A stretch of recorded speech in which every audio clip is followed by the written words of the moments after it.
Assalamualaikum warahmatullahi wabarakatuh. Perkenalkan, nama saya Rifal Sultan Nazarudin, mahasiswa UIN Syarif Hidayatullah, Jakarta, mahasiswa semester 2, kelas B.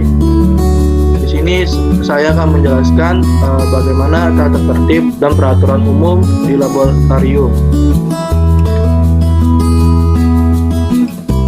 Adapun pengerjaan dan keamanan dan keselamatan di laboratorium. Keselamatan di laboratorium dari benda-benda yang mengandung zat kimia dapat diartikan sebagai bentuk usaha melindungi diri dan teman yang berada di laboratorium agar tidak terkena dari bahan kimia dan tidak melakukan kegaduhan dalam beraktivitas di laboratorium. Contoh sebuah keselamatan di laboratorium: saat kalian memanaskan zat di tabung reaksi, mulut tabung reaksi jangan diarah ke diri sendiri dan teman, tapi diarahkan ke tempat yang tidak ada orang untuk menghindari sebuah kecelakaan. Adapun arti keamanan di laboratorium dapat diartikan sebagai usaha melindungi dari bahan kimia dan bahan berbahaya yang menjadi tanggung jawab agar tidak berpindah tangan ke orang lain yang tidak memiliki hak atau tidak mengerti cara penggunaan bahan kimia. Contoh keamanan melindungi diri dari bahan kimia di laboratorium: sisa-sisa zat kimia yang telah digunakan harus dikembalikan ke lemari zat laboratorium. Kalian tidak boleh membawa keluar zat kimia dari ruang laboratorium, apalagi membawa pulang ke rumah. Itu merupakan pengertian dari keamanan dan keselamatan di laboratorium. Oke, selanjutnya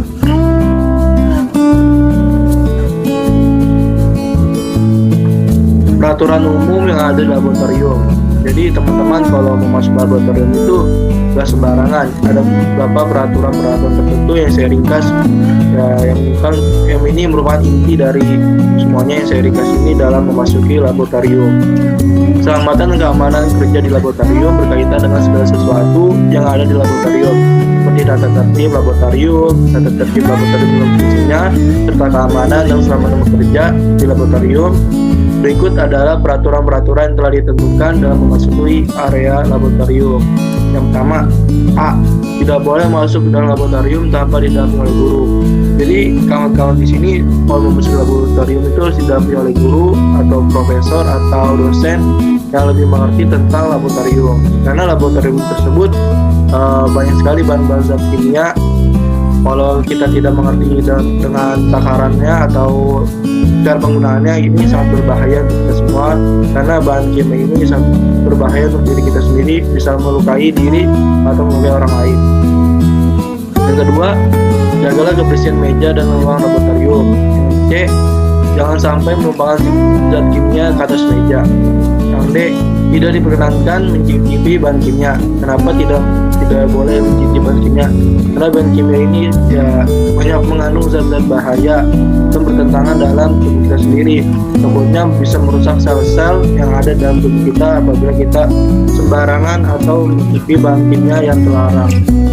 Yang E, jika terjadi kecelakaan, barang pecah atau rusak segera dilaporkan kepada guru pengawas.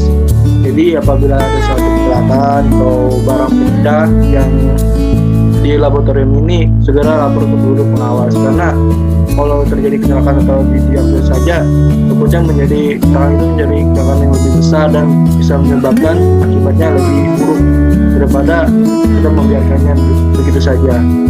Yang F, jangan mencampurkan bahan kimia sembarang.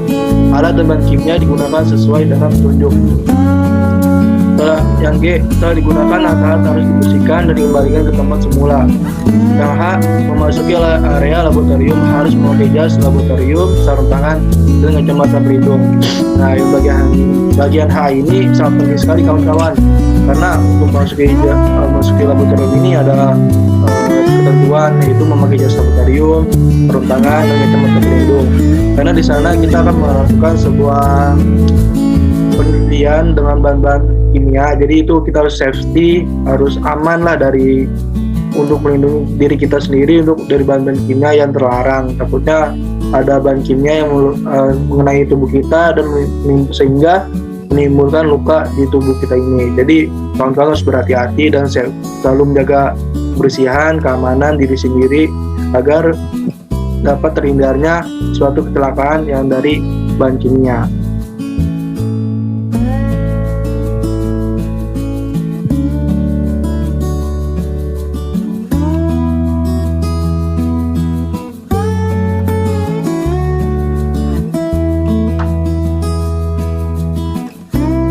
Oke, yang B, adanya informasi tentang simbol bahan kimia yang berbahaya. Dokumen terkait dengan data dan keamanan bahan kimia atau dikenal dengan material safety data sheet atau bahasa singkatnya seperti poster atau label dari produsen bahan kimia. Hal ini sebuah acuan untuk penanganan dan pengelolaan bahan kimia berbahaya di laboratorium.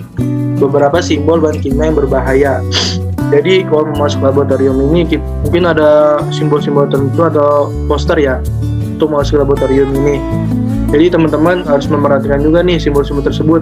Apa artinya tersebut, apakah bisa berbahaya atau gimana. Teman-teman harus bisa cek juga nih mau masuk laboratorium agar kita menghindari dari bahan-bahan kimia yang terlarang atau yang bisa menimbulkan kecelakaan. Yang pertama ada bahan kimia mudah meledak. Ini kawan-kawan ya gambarnya nih.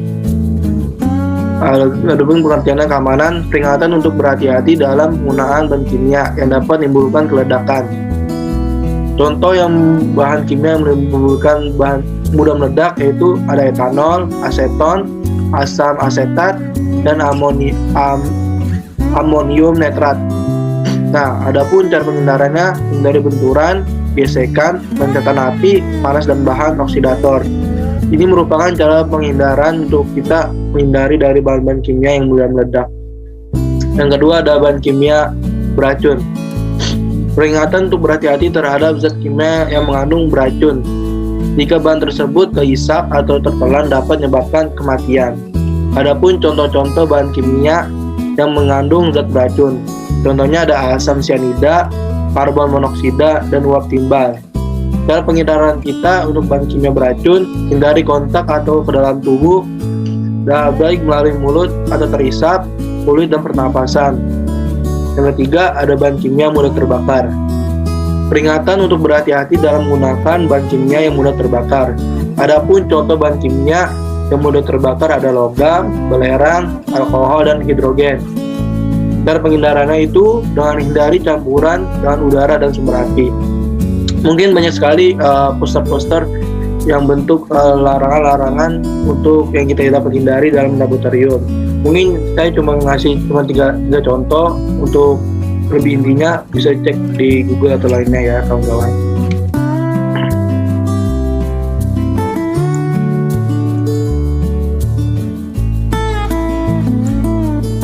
Adanya fasilitas keselamatan bekerja.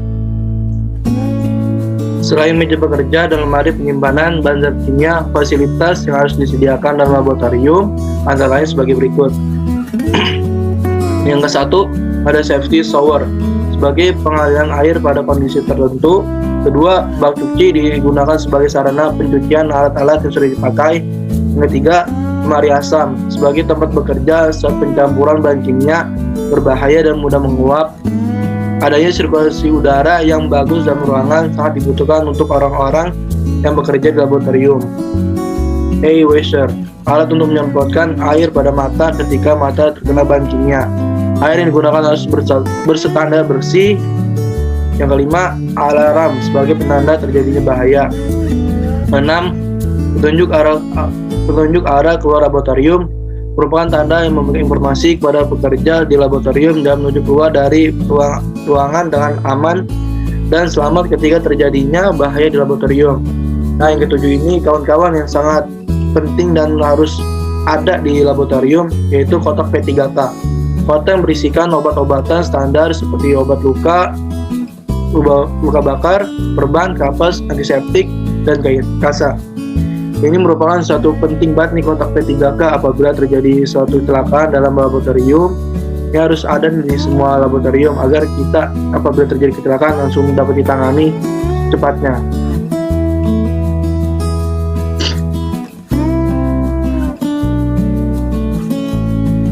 Yang terakhir D, adanya informasi simbol keselamatan bekerja. Yang pertama, animal hazard adalah bahaya yang berasal dari hewan. Mungkin saja hewan tersebut sebagai bahan percobaan yang sudah disuntikan dengan bahan kimia sebagai eksperimen. Mungkin contohnya banyak sekali ilmuwan-ilmuwan yang menjadikan sebuah hewan yang sebagai bahan percobaan untuk melakukan penelitian-penelitian untuk menemukan obat atau menemukan hewan-hewan baru. Mungkin ini bisa dapat dihindari ya kawan-kawan agar tidak terjadi kecelakaan atau menimbulkan kecelakaan besar untuk yang dalam bekerja dalam laboratorium. Yang kedua ada E dan Herpes Harzard, adalah bahaya yang berasal dari berbenda yang dapat mengiritasi pada mata dan wajah. Caranya menggunakan masker atau pelindung wajah sebelum menggunakan bahan tersebut. Yang ketiga, biohazard, adalah bahaya berasal dari bahan biologis. Bahan tersebut dapat menyebabkan penyakit yang mematikan, contohnya pembuangan jarum suntik. Yang keempat, radioaktif hazard, adalah bahaya yang berasal dari radioaktif. Bahan ini dapat mengeluarkan radiasi dan jika dapat terpapar terlalu lama akan menyebabkan kanker. Mungkin ini adanya informasi buat keselamatan bekerja. Mungkin saya cukup mengasih 4 inti ini doang. Mungkin kalau teman-teman mencari lebih banyak lagi bisa searching di Google atau di sumber-sumber lainnya. Mungkin cukup dari saya. Kurang lebihnya mohon maaf atas penyampaian pengertian dalam keselamatan dan keamanan laboratorium. Sekian dari saya. Wassalamualaikum warahmatullahi wabarakatuh.